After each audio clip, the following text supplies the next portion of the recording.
Wow! Oh my God, you light up my life. You gave me hope when I didn't realize there was any hope for me. I want to thank you. And I've been screaming it here lately, without you, there is no me. I want to take this opportunity to tell you my name is, and you know it really, Liz B. Because I just listened to her read, don't tell my last name, but you all know my last name. It's been shot for a long time. I am one of the most grateful alcoholics you ever could lay your eyes on. That I have lived in the day and time of Alcoholics Anonymous. I came into AA July the 11th, 1952, and I was 31 years old, but 13 up in my head. Today, I'm 91 years old, and thank God I got all my marbles. I've had a life here that I can never put into words. My children, especially my grandchildren, would love me to write my story. But two drunks got drunk writing their story, so I'm not writing no stories. They did it for me. I asked my family to wait till I pass and take my tapes and condense them into a story. My family can do that when I leave here. But here right now, I'm going to tell you, I'm living in the moment. Woo! Lord have mercy. Not the day, the moment. And I enjoy every moment that God gives me. I love you guys. I love you guys. Because without you, there would be no me. And I know that. I know that very deeply because I tried to do it many times on my own and I was not successful. But coming in here and giving it away to keep it. She's right. I've just finished covering every state in the United States. The last one I had to do was New Mexico. I just did New Mexico. And, you know, it's been great. I know when I got off the plane in Hawaii, they put a layer of flowers around my neck. And when I went to meetings in Hawaii, I had a layer of flowers around my neck. Everywhere I went in Hawaii, I had a layer of flowers around my neck. I came back to New York and I told all of you, I've never been laid so much in my life. I had flowers up to here. Ooh, God.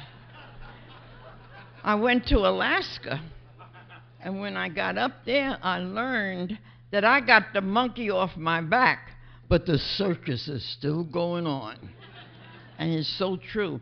And I went to visit a lady in hospital Friday, and she's a very gracious lady. And the only thing she could remember that I said, that I had gone to Alaska, got the monkey off my back, and the circus is still going on. She has a stroke, and I'm hoping and praying that she'll come out of it.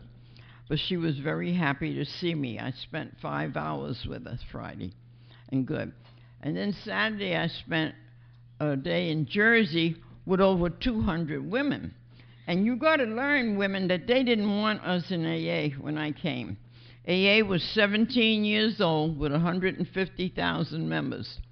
There's 2 women in California that fought for us, Sybil and Sylvia, for us women, because they made us women stand outside the door. They wouldn't let us in. But they brought us in, and I always mention those 2 women because that's why I'm in AA, because of them, opening the door for us. And when I looked at 200 women or more the other week, I almost lost my mind. What a flower garden. I love you women. Please come in and stay. And today, I can honestly say this. I stand tall with dignity today. I never dreamt that I'd ever say that, with my head laying in vomit, and I didn't know who I was and where I was half the time. But I can say that today with deep in my heart. Stand tall. And don't tell me that women don't have it. They do. Don't look for excuses to stay sick. Come in here and live a life that'll get so good it'll scare you to death. And it does. There's a young A man came up to me today. I love you. I'm happy you're here today. You know who I'm talking to, too. And I want to thank you for coming up to me. My children have said to me many years, oh, there she goes to save the world. And I have to tell them I'm not looking to save the world. But there's one young man in this audience today, and if he don't mind, I'm going to have him stand, that when he heard me speak when he first got here, he's here till today. Stand up, sweetheart. Look at him. Look at him. Look at him. Woo! Woo! That's the next legacy. He's going to keep these doors open, whether you know it or not. Yes. And my group is here. I belong to the Jones Beach Sunrise Group. That's the best group that there is. And I miss these guys in the winter months. Richard threw a brunch for us a couple of weeks ago. He's a dream, that man. I drool over him, I really do. I really do. He is so great. And Ron and I, with 51 years, he's got 51, Ron and I grew up together in AA. I had, 9 years of sobriety when Ron came. And it's been a privilege, Ron, and an honor to grow with you all these years. That's the thing about AA.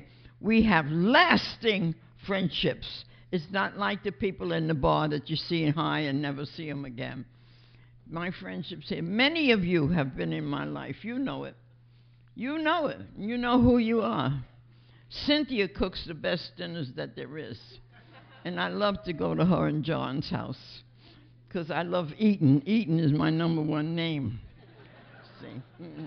But you see, here again, I drank for a period of 19 years, from 12 years old to 31. I never went up the hill like Jack and Jill, but I did go down into the valley. Oh, was I in the valley, lying, cheating, ducking, dodging, and conniving to stay drunk, to stay drunk. Guilt and remorse, I suffered with that a lot. Because, you see, I didn't like it, what was happening to me. But every time I promised poor Mr. Bailey, oh, I don't let the man die, I'll tell you the truth. I'm still talking about Mr. Bailey. Al-Anons didn't like me doing that at first because they said I was the sick one, not Mr. Bailey. But, boy, when you get sober, you find out who's sick. I'm telling you right now. So, but thank God I had a chance before he passed to make amends to him for my drinking. They told me when I got here not to get sober for anybody but for myself. Thank God for that. Because if I had to do it for my mother, I'd have been drunk long ago. One day my mother said, after many years of sobriety, she said, stay with them A's, whatever they are. So I'm not planning to leave these A's at all, not at all. Mr. Bailey couldn't take me in AA. She just mentioned Bill Wilson. I had the honor and privilege of speaking for his 28th anniversary. Hotel Commodore, 2,700 people that night. All the dignitaries that you read about in the big book were sitting on the daises. I asked Mr. Bailey, would he please come and sit with me on there. He told me to get myself another husband for that night. So my girlfriend said, you're going to ask him again? I said, no, because I'm the speaker. Now, you guys lined the quarter, like out there, and thanked him for me. And he couldn't handle that. He came back to the house. I never called this a home, even though I had every material thing anyone want. He banged the pots on the stove, and he screamed that he had to get rid of me, that he couldn't take me in this sobriety at all.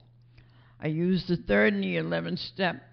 Now, No Frills group last night sandbagged me into speaking. I was shocked. They don't know it. I almost fainted. And see, I'm the girl that came to AA that didn't want to talk in AA. Are you going to speak, Liz? Not ready. Not ready. Not ready. On a Sunday afternoon at 3 o'clock, I had 6 months of sobriety. And I went to the YMCA in Queens. And 2 men, they've since passed, tricked me into speaking. And do you all know I haven't shut up yet? I have not shut up yet. I'm telling you.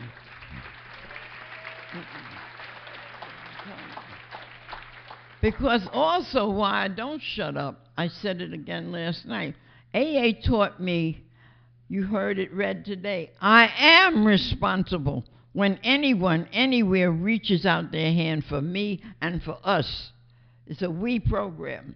We are to be there. And we're not to ever say no. Don't say no. Because it's in the giving that you keep this gift. And it is a gift. Not everybody gets it. And it's in the giving that I receive the blessings that I've received. And so here again, I remember so clearly, Mr. Bailey came to me one day and he says, you're the nicest wife when you're sober. Drunk, you're a Jekyll and a Hyde. Why don't you try this AA? Well, I got to be honest with all of you. When I came to AA, I had a very, very bad mouth. Every word came out of my mouth was a curse word from sitting on the bar stool. And you know, I didn't know how to dress either. I had slits up here, and you all have them high heels today. Liz Bailey was strutting all around here in them high heels, honey. Till a priest sent me a message, Father Kelly. Ask that broad what's she doing in AA. I said, oh my God, I'm not dressing right. And then I went on a 12-step call, and that's something I miss. We used to have it where we got a call, we got another AA member, and we went to visit that person on the job, in the court, at home, wherever we were called to carry the message to the drunk. And I went on a 12-step call, and going to the door, the wife said to me, you know, Liz, you're a lovely person, but do you have to have a mouth like that? I said, oh, God, I'm not talking right either. So I had to learn how to talk in here. I had to learn how to dress in here. And we do not speak in flowers, and we do not speak in stripes.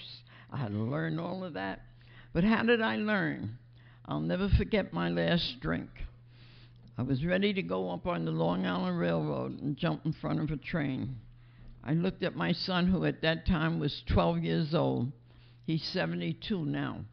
But at 12 years old, I looked at him and I said, I'm going to take my life. I'm going up and jump in front of a train.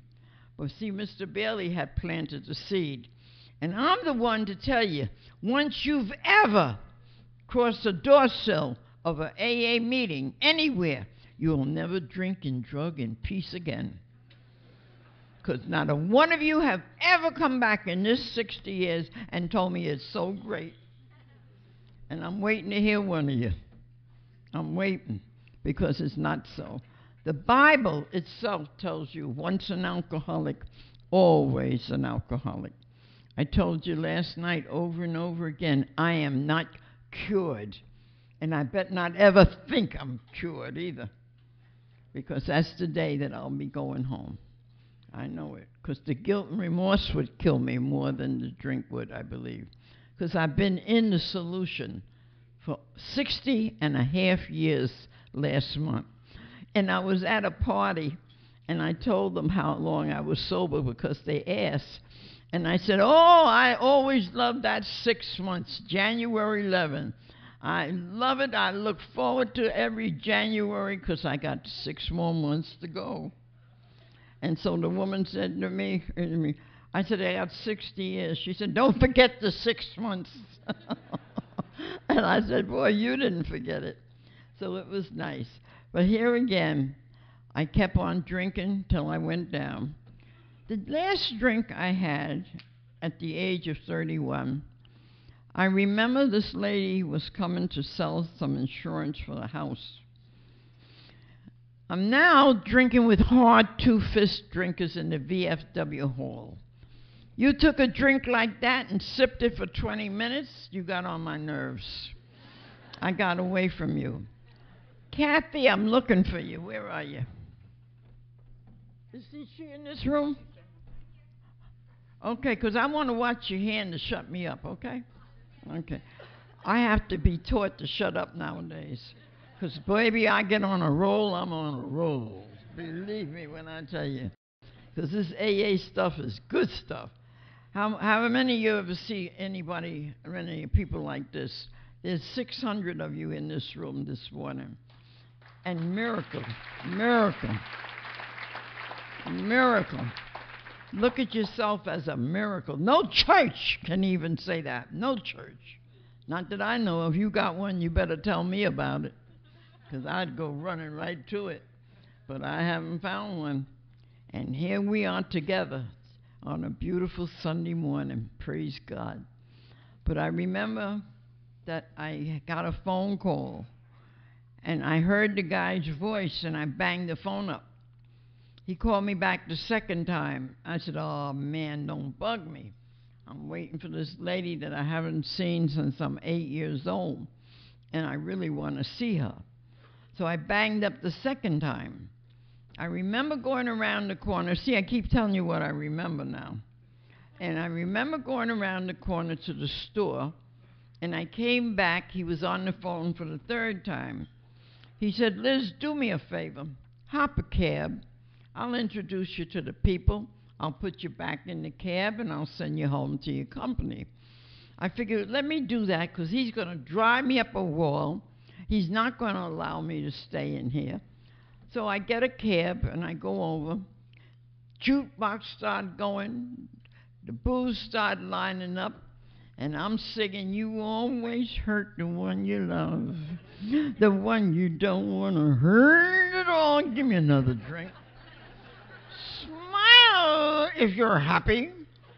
Give me another drink. Well, I told you I'm 91 and I haven't seen the lady till yet. I forgot what she looked like even. I hope she's still living. But when I woke up, I was in one of my son's twin beds. In the foot of this bed stood my mom and Mr. Bailey over here. And my mom had her head just going, and she was screaming to the rooftops, somebody done something to her. Somebody done something to her. I looked at Mr. Bailey, he had his head going, and he's saying, no, Mom, nobody's done anything to her. She happens to be a very sick girl. Well, you know what my name was. It started with a B. I see I'm getting better. See, I try not to curse. I try not to use profanity. I really work hard at that. I really do. But when he said I was a sick girl, something went all over my body. I can't explain it. But I got up from that bed, and I went to the basement of the house. And I stayed in the basement for 2 days, praying to die. I wanted out. I wanted out. I wanted out. I couldn't live that way anymore. And so I looked over at my son and I said, I'm going to go up on the railroad. I'm going to jump in front of the train and end it. Instead, you know what I did?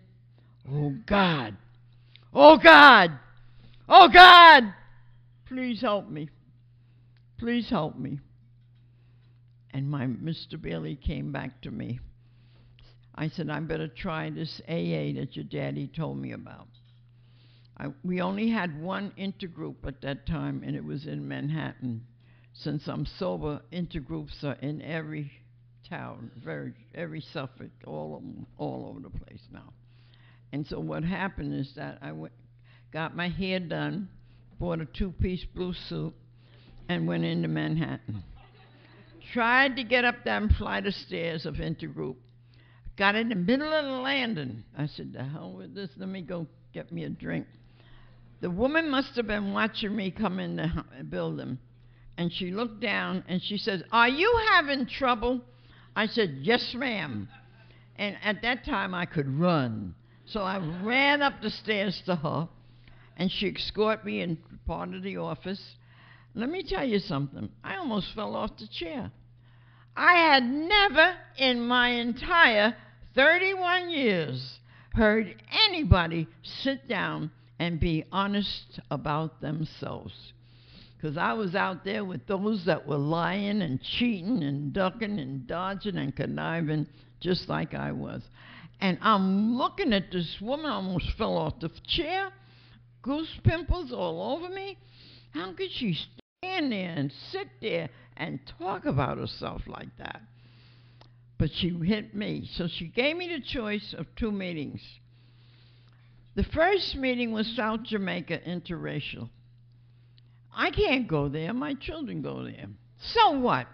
If it's in a church, it must be for good. So I'm going trucking on off to my first AA meeting. As I walk towards the coffee counter, I'm only mimicking them. I'm not making fun of them. But the girls looked up at me behind the counter and said to me, "You don't look like an alcoholic." I said, "Oh, what did I get myself into? Let me get the hell out of here." And I started running out the room. And at that time, they kept 2 people at the door. It's not like today, you're in and out and in and out. No. When you walked over that door sill, they got a hold of you, and you did not get out. No. And he hit me over here on the shoulder. He screamed at me. He said, "What's the matter with you? Where are you going?" I said, "Those girls said I don't look like an alcoholic, but I'm about to lose my mind, my home, my children, and everything through drinking." He said, "Have a seat, sweetie. You in the right place." And they put 2 tables together that night, and they all shared their strength, hope, and experience. And as I said before, that was July the 11th, 1952. Liz Bailey hasn't gone. I went to 7 meetings a week, 3 times on Sunday. I found a little Irish lady that could be my sponsor. She was my sponsor for 28 years. And I got to tell you, back there, they didn't talk nice to you. They belted you. And when I whined to home one day, you know what that broad said to me? She said, "Listen, hey, Liz Bailey, AA don't need you, but you need AA." I cried. And then I went back and whined some more. And she said, "Sit on that pot or get up off it." She ain't saying that nice, you know that, okay? And she meant it. They meant it. She was my sponsor 28 years. My last sponsor I had for 35 years. Now, AA has over 7 million members today. Don't you ever walk up to me and tell me you can't find a sponsor. And don't ever walk up to me and tell me you fired your sponsor because you didn't hire nobody in the first place. So you're supposed to grow in love with your sponsor, love each other, work with each other. My last sponsor for 35 years, we went on 6 sober cruises together. We made birthday parties, Christmas parties. And I grew up with her and her children. She had children. They're grown women today with their own children. See, and I miss her. I miss her terrible. You don't know how I miss her because I had been so close for 35 years with a sponsor. When I left out of her funeral, her daughter said to me, "Liz, I'm going to be your sponsor." So I have a sponsor. I don't think you should be in AA without one. It's a we program. The first step tells you that. And know that you can change your thinking and your actions. You can't keep the old way going. I don't care who you are or what you are. See, but I had to change a lot about me. I had to learn the word patience. Liz Bailey, if you don't become patient, you'll become a patient. See, so I use patience. Think. The slogans we have, the happiness I now know. That's what think means to me. Say it to yourself. Love yourself. A young man ran up to me a couple of months ago. He says, "How you doing, Liz?" I said, "Oh, loving me." And he ran away from me. I said, "What's wrong with this fool? Where's he going?" He came back, and you know what he said? "Liz, what did you mean by that?" I said, "Michael, if I don't love me, I can't love you. If I don't go get it for me, I can't give it to you. That's what I meant by that. And I have to take good care of myself, whether you like it or not. And I have 24 grandchildren. I see them by appointment only. I've never started to babysit. AA, God and AA comes first. Now, I'm going to tell you, my first 5 years in AA were very hard. I cried a lot. Deep, deep depression, isolation. The only thing that saved me is that I made 7 meetings a week, and I listened to my sponsor. The end of 5 years, it dawned on me, this is a gift. And if you want to keep this gift, Liz, you better put one hand in God, because the big book tells you, if you don't have a higher power, get one now. Because it's not done on you. You're not the higher power. I loved it when Kim and I went to a meeting not too long ago, and the young man across from me said, I found out that I'm not God. I said, oh, hallelujah. Hallelujah. And so here again, it's so nice to know that I can put one hand in God, keep the other one in AA, and I'm on a journey, not a destination, because I just told you I'm not going to stop. I have my son. This is the good news of my life. He didn't speak to me for 54 and a half years of this program. He let me know for 54 and a half years that he hated my guts. He would never forgive me or forget me. But I found this God in AA, good, orderly direction. That's my God, going in good, orderly direction. And the God that I found has forgiven me 70 times 7. So for many years, I stood up here and I told you all, any man, woman, or child want to hold my past against me has to be their problem. It's not mine or yours. We are forgiven for our past. We are. And we do not judge or condemn one another in AA. Don't be sitting around judging people and condemning them. Give out as much love from your heart that you can. And forgive yourself and forgive others if they've trespassed against you. That's how I stay free. They tell me, don't you want a boyfriend, Liz? I said, no, I'm happy, joyous, and free. Happy, joyous, and free. I'll rush you home, Liz. I said, no, you won't, because I don't have nobody with their mouth poked out. Get home when I get home. See, that's it. But see, now I have a daughter who died with Lou Gehrig. My life at one time in AA I thought was a soap opera. First, my father hung himself out here at Central Islip. He laid by the railroad for 15 days. My son was shot and killed right behind him in between 2 houses in Brooklyn. My sister went into Manhattan, you know where that tall building is over the George Washington Bridge. She jumped 30 floors and laid there 5 days on the canopy. My sister next to me died with alcoholism. And I was wondering what is happening. But you know, I did not have to pick up a drink or a drug about any of it. Leaving Mr. Bailey, I didn't have to drink or drug. I went back and took care of Mr. Bailey when he took sick. You know, God let me go to school after having been out of school for 44 years. And I went to New York visiting nursing in Manhattan. I graduated with an 88 average after being out of school 44 years. The head nurse handed me my diploma. She said, Miss Bailey, if I ever took sick, I want somebody like you to take care of me. And that was such an honor. I've had many honors bestowed upon me in this sobriety. I just had one with 3,000 of you in Florida. Over in Kent, Connecticut, I just had one with 500 getting another certificate of honor. I'm not staying sober for that, but that just comes with it. But I stay sober because I found the God of my understanding. I told this one last night, and your hands up in the air yet, sweetheart? I'm looking for them. You got them up? What did she say? Okay. Not yet. Okay.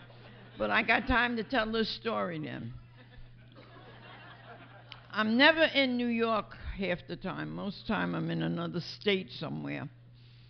And I found that when I'm in New York on a weekend, I would love to go to a church. And so I found this cute little church in Queens. And I'm coming out of church one Sunday morning. And believe me, when I talk about this woman, she was nosy. I mean nosy. Sister Bailey, are you going to be here in church next Sunday? I said, no. Why not? I said, because I'm in Detroit. What are you doing in Detroit? I said, speaking. What do you speak about? I told you she's nosy. What do you speak about? I said, alcoholism. How come you do that? I said, because I'm an alcoholic. Are you saved, Sister Bailey? Oh, yeah. I've been saved a long time. She said, well, do me a favor and do the congregation a favor. Don't come back into this church. Well, honey, you want to see a happy sister? Here I was. Woo! I went out to church with my hands up in the air. I was screaming outside the church, thank God for AA. Thank God it didn't care what I did in the past, who I am, what I wear, where I live, what I've done. AA don't care about none of that. But AA says, welcome, welcome. Come on in here and get your life together. There was a minister preaching one time, and he says, if you drink alcohol, you're doomed to die. The little old lady down front, she said, amen. He said, if you smoke those cigarettes, you're doomed to die. The little old lady said, amen.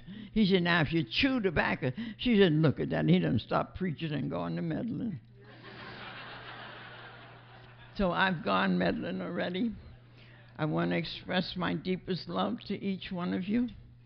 Next week, this time, I'm hoping to be in Pennsylvania for 4 days. I'm booked to the end of 2013, 1 day at a time. And as I tell you, I even live a moment at a time. And I've hugged and kissed so much here this morning, I could hardly talk up here. But you know, I get kissed out, puckered out, and then I go home and pass out, okay? See? But your love has really survived me. This love, I come out for this love. I'd be crazy to sit in a recliner and reject this love. Come out and love and care for each other. And please know, I want to thank the committee. I want to thank Catherine and Kelly. They have been such good hostess for me these 2 days. My neighbor didn't want me to come out here, but that's not my neighbor's business. This is my business. And I don't get sober for my neighbor. And all of my neighbors tell me, I want to be like you, Miss Bailey. They don't even know me, but they want to be like me. Bless their hearts. And they're still upset that every night a different white dude picks me up. They're so upset. Oh, my God, from a drunk to this, what is she putting down? But I thank God I know what I'm putting down today. But I must never forget the days that I didn't know what I was putting down. I'm going to tell you 2 things because you're going to bring me up on the carpet if I don't tell it to you. Mr. Bailey was a furrier, girls. And every time I had a little period of dryness, he'd make me another fur coat. I used to give them away because I couldn't stand them drunk. Because drunk, I was always stripping. You know, I wasn't going to be furring up nothing. I was always taking off and giving you this and giving you that. One year, he made me the most gorgeous leopard coat, threw a party for the job and everything, brought the coat home, threw it out on the bed, and I looked down at that leopard coat, and I hated it. I gave it away. I said he made it so he could spot me anywhere. Show you how sick I was. I woke up one morning with a hangover. I mean a hangover. I tried Alka-Seltzer, Anacin, BC. I put a raw egg in the beer. I did everything to get rid of that hangover. I had told Mr. Bailey many years, when I'm on a drunk, shut up.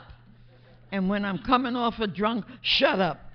So I didn't want to hear his mouth, period, right away. So this morning I decided maybe I'll find the answer in the Bible, how to straighten this rotten life of mine up. And he passed my room. Do you dig me saying my room? And he said, put that Bible down, you hypocrite. Put it down. 20 minutes to an hour, you'll be so drunk, you'll be slapping one of the kids down, hopping a cab, or swinging a corner. I didn't even know he knew me that well. I didn't. And I didn't want to hear his mouth. So I literally ran and jumped up in the second floor window. And as I'm ready to throw my body down into the yard, Nana Backer, an old lady, lived downstairs. She's screaming, Mr. Bailey! Mr. Bailey! You better get her! She's going to jump! And I see his head come out the window next to me in his hand. He says, and he's pleading with her. Please let her jump, Nana. Please let the so-and-so jump.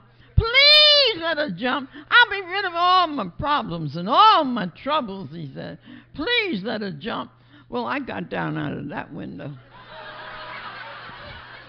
He got some nerve. And I got back in the bed and pulled the sheet over me and slept that one off. And for many years, the people in Jersey would write me a letter. Liz, I'm so glad. We're so glad you didn't jump. I'm one, too, that's glad that I didn't jump. I would have missed this beautiful way of life. It is beautiful. I love you. I love you. I love you. And I got my son back, who didn't speak to me 54 and a half years. Today, he treats me like a queen. He makes sure he calls me every Monday. He sent for me 3 times to visit him. The first time, I didn't know him, and he didn't know me. And he walked up to me in the airport, and he says, I'm looking for my mother. And I looked at him, and I saw Mr. Bailey up in the forehead. And I said, I am your mother. And we hugged, and we've been together ever since. Gave me a beautiful bouquet of flowers. And he spoils me when I go to visit him. He takes and, don't let me make a bad dish or nothing. Don't cook. Go out to the finest of places to eat, even. I don't do cooking when I'm with him. But again, I have a beautiful life, and so can you have a beautiful life. If you capital S, capital T, capital A, capital Y. Stay. Thank you all.